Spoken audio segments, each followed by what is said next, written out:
Hare Krishna devotees, today we are discussing the chapter number 9, verse number 3. Ashraddhadhana purusha dharmasyasya parantapa aprapya mam nivartante mrityu samsara vartmani. Translation by His Divine Grace, A.C. Bhaktivedanta Swami Srila Prabhupada ki jai. Those who are not faithful in this devotional service cannot attain me, O conqueror of enemies.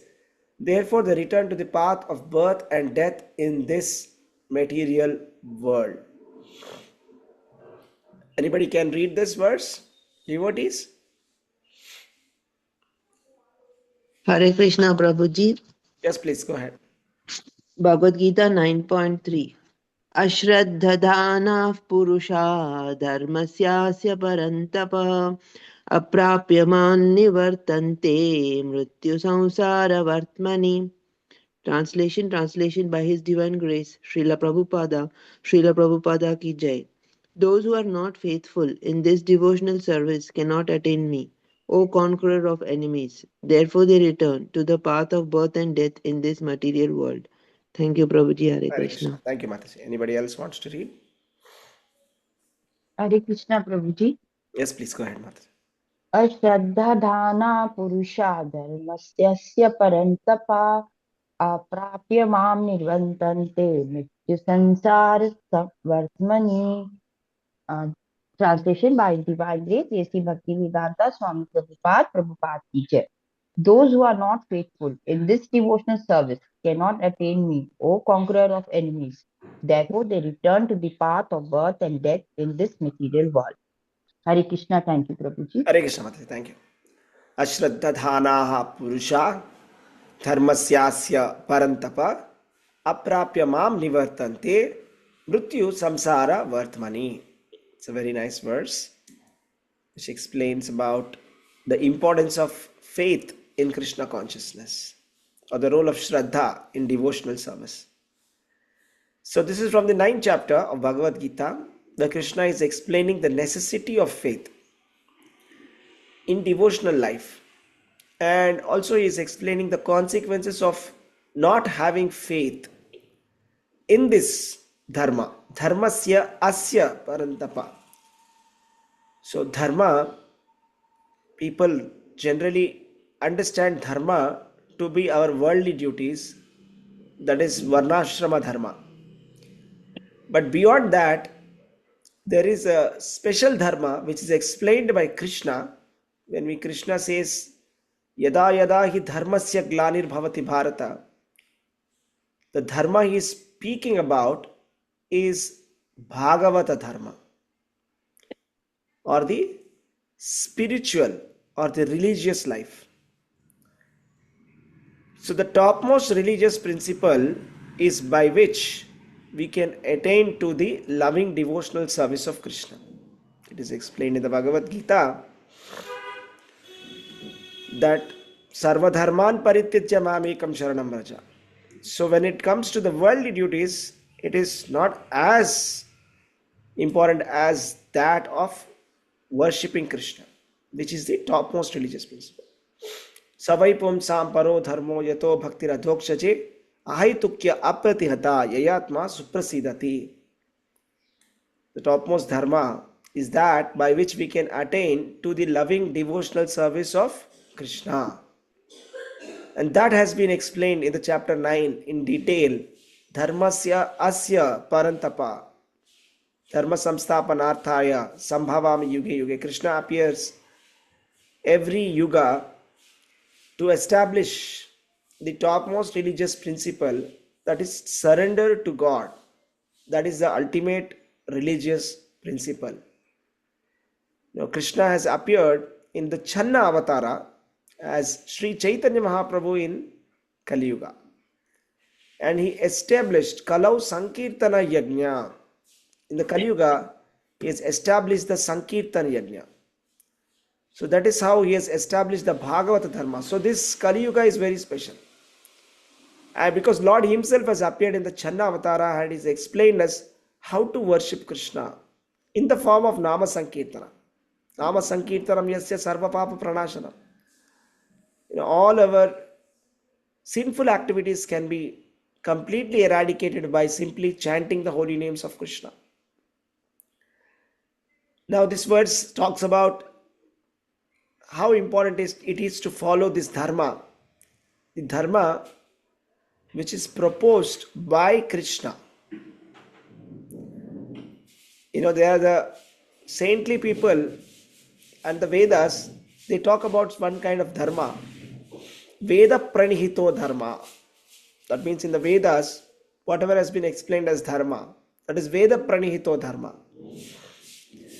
But the reality is, dharmam tu sakshat bhagavat pranito. That means dharma is that which Krishna explains, that is dharma. We need God to say what is dharma. Right? Dharmam tu sakshat bhagavat pranito. This is the devotional service that Krishna is speaking about in chapter number 9. And those who are not faithful in this dharma, dharmasya asya parantapa, the problem is they will have to return back to the path of birth and death. Does not matter if they are expert in karma kanda, they are following all the Vedic rituals, and they have donated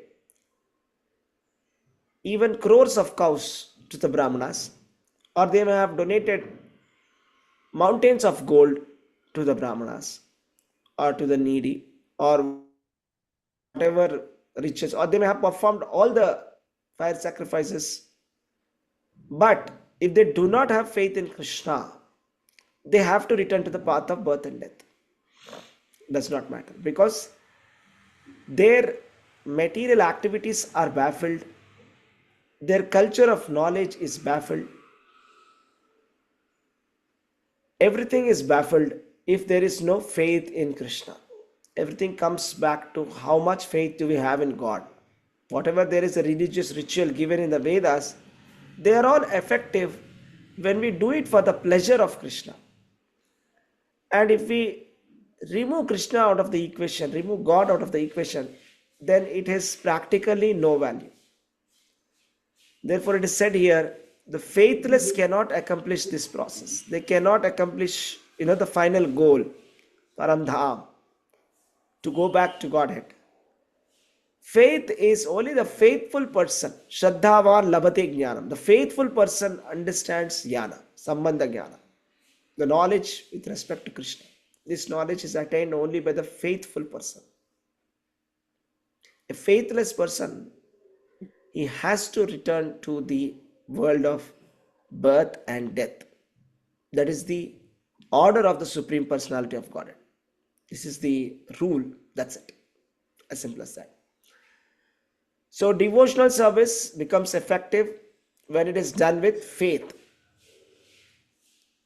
So the real position of the living entity has been explained, that the living entity is a part and parcel of Krishna.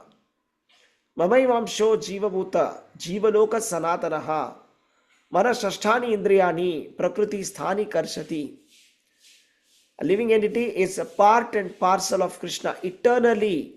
It's not that now we are trying to practice something artificial and trying to make ourselves Krishna conscious artificially. No. We are originally the part and parcel of Krishna, but separated at the moment because we have associated with the separated energy called Maya. So as long as we are going to be in contact with Maya, the suffering continues. So our duty is to detach from Maya and turn towards Krishna and get back to the service of Krishna, which we were originally doing. So we are only reviving what is originally there. We are not creating something new. So it is like the fire and the spark. So the spark, when it comes out of the fire, the spark also has got the quality of the fire. But if this spark comes in contact with a damp wood, or if it falls on water, the spark's energy is lost. But the same spark, if it falls on the dry wood, it turns into a blazing fire. So this damp wood is the Maya. Maya is the opposite energy of Krishna, is Bahiranga Shakti. We have to make ourselves like the dry wood. Right now we are like the wet wood. And as long as we are going to be in that position, we will not be able to revive our Krishna consciousness. So it is like igniting fire in a damp wood. Sometimes we see that some devotees immediately become Krishna conscious. Some take couple of years, some take couple of decades to realize what this is, and then they take action. And some they do not make any action at all. Why is that happening? The knowledge is the same, association is the same. Once Srila Prabhupada was asked, Prabhupada, you are a pure devotee. Then why is it that some people are not becoming devotees despite of hearing to you? Prabhupada said it is the damp wood. If the wood is damp, the wood is soaked in water, a spark or fire cannot help it. There will be only smoke that will be generated from that. Fire cannot come from a damp wood. So we have to make ourselves dry wood. So the dampness is because of the mode of passion and mode of ignorance. So once we at least come to the mode of goodness, we become a little suitable. And when we come to the mode of pure goodness, that is when it is like a blazing fire of Krishna consciousness. So then the chances of revival are very high. So we have to associate with the mode of goodness. So this Bhagavad Gita is called as the king of the knowledge, king of education. Raja Vidya Raja Guhyam Pavitram Idam Uttamam Pratyakshaavagamam Dharmyam Susukam Kartum Avyayam. Again, Krishna is using the word Dharmyam. That this is the purest of religion. This is the purest of religion. Dharmyam. So, faith, why is it necessary for executing religious principles? I am talking about the confidential religious principle, not the mundane religious principles that we generally understand. Why is faith required?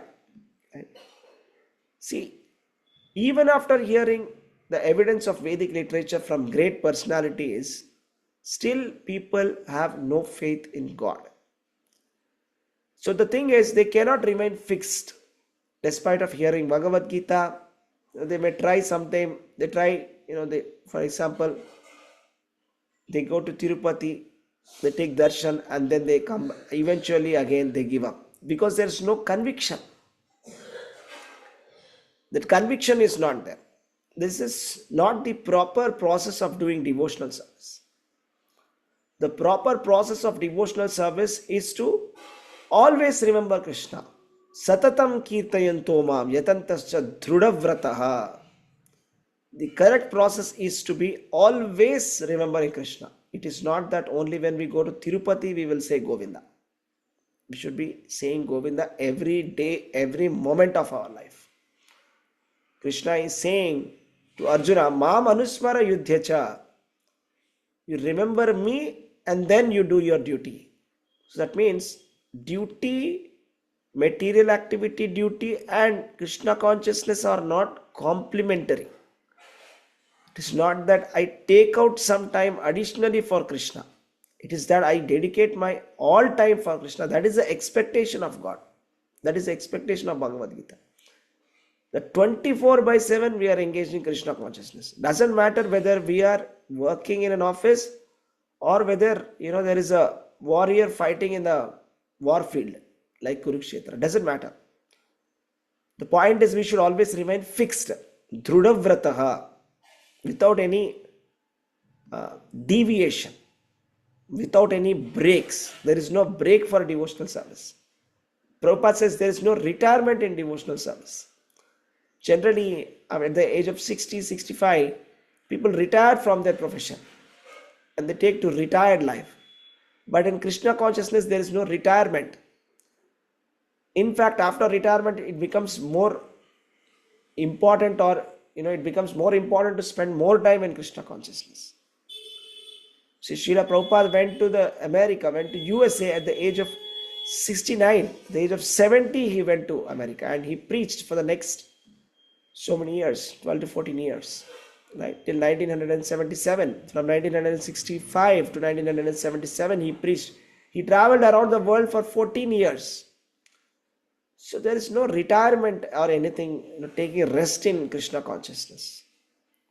It is actually to be coming to our original position of continuously serving Krishna is the ultimate principle. And if we don't get the faith in this Krishna consciousness, very simple, aprapya mam nivartante. Krishna is saying you will not attain me. So what is the problem? Okay, if I don't attain Krishna, what is the problem? Mrityu samsara vartmani. That is a consequence of not attaining Krishna. Mrityu samsara vartmani means, Mrityu means death. Samsara means the world. This is also called as Mrityu samsara or Martya Loka. Martya Loka or Mrityu samsara, same thing. Martya Loka means it is a world of death. That means everybody has to die here. Right? We see different insects dying, different so many human beings die here. Everybody must die here. But in the spiritual world, it is not the case. There is nothing called as death there. Yadgatva na nivartante tadhama paramamama. There is no more birth and death in the spiritual world. This concept of death and transmigration is only present in this Mrityu Samsara, Martya Loka. So Krishna is saying, attain to me, come to me. Mame Vaishyasya Asamshayaha. Somebody who is always thinking of Krishna will always definitely come back to Krishna. That should be our goal should be to go back to home, back to Godhead. Because it is our home. Prabhupada said, back to home, back to Godhead. When we say home, home doesn't mean the house or the walls and bricks and all of that which we have built. It is not our home at all. If it was our home, then why are we dying? If this was our real home, then we should have been staying here forever, isn't it? If we say, some people say sentimentally that, this country is mine, this state is mine, this land is mine. But the question is, after death, is the country ours? Is the state ours? Is the land ours? Is the house ours? Is there any relationship after death? How can we call this home if it is so impermanent? Home means something which is originally ours, permanently ours. And when we go there, we should feel very happy. That is called as home. So home, real home is abode of God. When we go to our Father, our real Father, that is called as home. That is called as real shelter. That is why in Bhagavatam there are 10 topics. The last topic is called Ashraya. Ashraya means shelter. So to take the shelter of the Supreme Personality of Godhead is the 10th topic of Srimad Bhagavatam. To take the shelter, Ashraya, we have to take shelter of Krishna. And we have to return back to our shelter. Just like birds, in the morning they leave their nest. They wander all around. And they finally come back to their nest in the night and retire.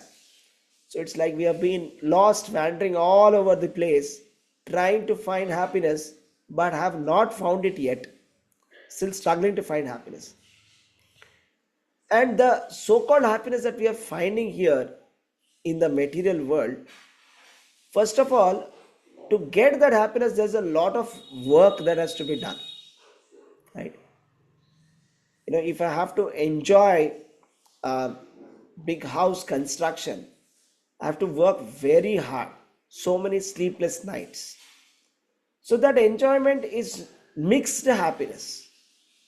That means behind that happiness, there is sweat and there is blood. It's just like, the camel is eating some thorny bushes. And sometimes there is a little bit of blood that oozes from its mouth. And then it thinks that this is very tasty.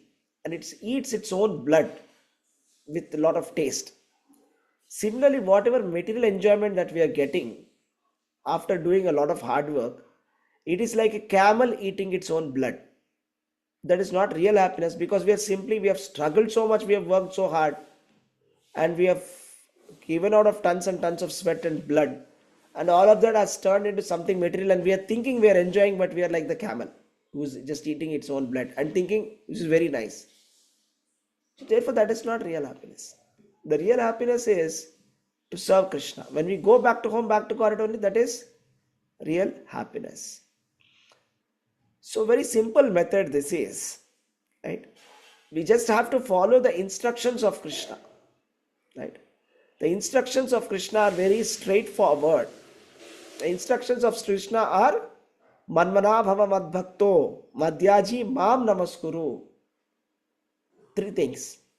Manmana bhava, always remember Krishna. Madbhakto, he's saying, become my devotee, become the devotee of Krishna. Madbhakto. Madhyaji, worship Krishna. Mam namaskuru, pay obeisances unto Krishna. Four things, right? Always think of Krishna, become a devotee, worship Krishna, pay obeisances. So how does it translate, in the material, in our lives? Now we all must be worshipping Krishna. Srila Prabhupada says that Grihasthas must at any cost worship the Krishna in the form of deities or in the form of photos. It is a compulsory.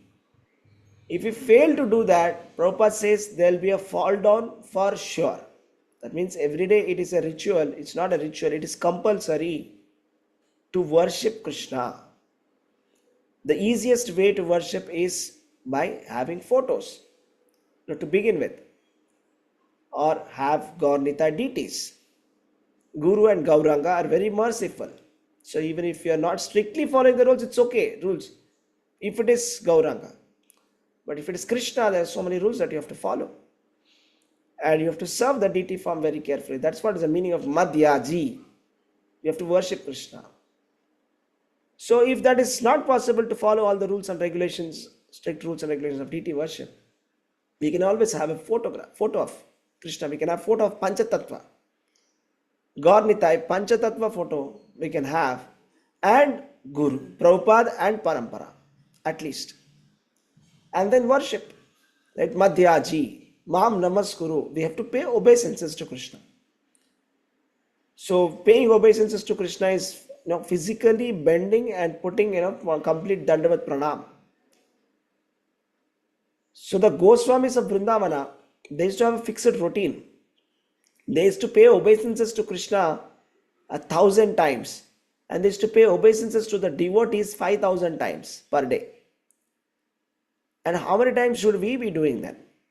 How many times are we paying full obeisances to Krishna? Correct? So like that, we have to understand. That is how we should be worshipping Krishna, because we are all born in India. This is especially for Indians. Chaitanya Mahaprabhu said, Bharat bhumite haila manushya janma yara, janma sartaka kari kara parapakara. That means, first of all, Bharat Bhumi, whoever has taken birth, the Punya Bhumi, Bharat, it is an opportunity for us to take the full benefit of our birth. Right? Just like people, they go to the Western lands and they want to get a visa there. And what they do is they see different techniques or tricks by which they can have the child also to get the permanent citizenship, so that they can enjoy the benefit of that Western land. So we have to enjoy the benefit of the land, birth land. The main benefit of the birth land, Bharat, is that we have got a permanent citizenship, permanent visa. If you have to go to Vrindavan, we don't have to buy a visa. If you have to go to Mayapur, it's just a train ticket away. Just sit in the train and you can go there. But we are not taking advantage of it. We see that, Western devotees, they work for 6 months. They set up a restaurant or something. and they take their hard-earned money, and then they come to Mayapur, and how much ever time they have with respect to the visa, they stay in Mayapur and they go back. Go back.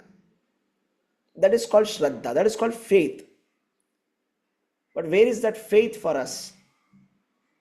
We find it so difficult to go to, on a yatra to Vrindavan or Mayapur. And where they are like, the Western devotees, they are like, spending with the entire family, they're working very hard, earning some money, and with whatever visa they have got, what are the restrictions that they've got, they're utilizing it in Mayapur. They're spending their time in Mayapur. This is Shraddha. This is what is lacking. If we lack Shraddha, the consequence is very simple. Simply, we have to return back to the world of birth and death. We will simply remain here. We will not go anywhere from here. Bharat Bhumile Haile Manushya Janma Yar Janma Sarthaka Kari Kara Parapukar. That means, first of all, we should realize this. We should take advantage of this Punya Bhumi. There are so many holy pilgrimages to visit, lands of Krishna to visit. If you go there, you have to take up this process, become Mad Bhakta, become a devotee first, and follow Madhyaji, worship Krishna by his deity form or by chanting the Hare Krishna Mahamantra, and realize ourselves. Sarthaka Kari, Janma Sarthaka Kari. We have to make our life meaningful. Sarthaka means Sa Arthaka. Make the life meaningful. That we have led a meaningful life as a human being, as somebody who was born in the Bharat Bhumi. And then Kari Para Upakara. The next statement Chaitanya Mahaprabhu is saying, first you do it and then you teach to others. So it can be your neighbors, it can be your friends, it can be your relatives, or it can be even if you can even travel to the other countries, like how Prabhupada did. You travel all the countries and explain to others also. Everybody in the world. They will appreciate you. They will say, you are so lucky. You are so lucky. You are born in this place. You are born in this culture. They'll say, but we wonder why people are not taking advantage of it. We become so surprised. If you preach to anybody outside this India, all of this, when they become devotees, they will say the same thing. They'll say, we are very surprised how people who are there are not taking advantage of this. That is called as Karpanya dosha, miserly weakness. Miserly weakness means there is a miser who has a lot of money, but he's not ready to spend. Stingy person. Means we have got such a big treasure with us, but we don't want to spend it. So how to spend this treasure? The treasure that we have is the access to Krishna devotees, Krishna's dham, all of this.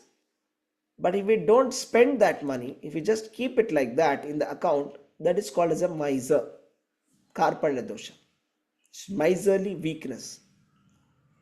So we must actually use the opportunity and take the best benefit of this bad deal.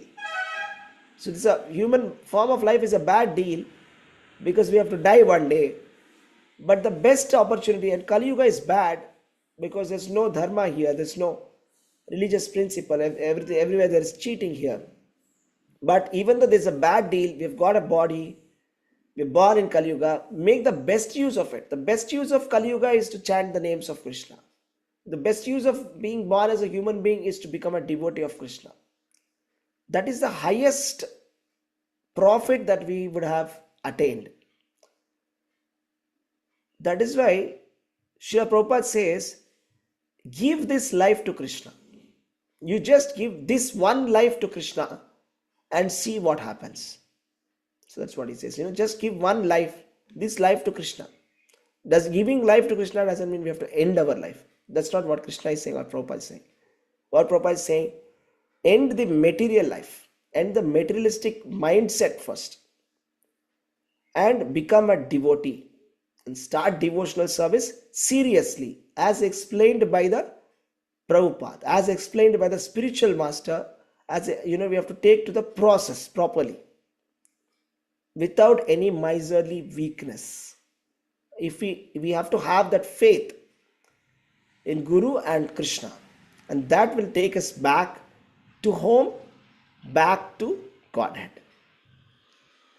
Okay, devotees. So that's about this verse. We'll stop here. Thank you very much for joining. Anybody wants to add something, please go ahead and add. Hare Krishna.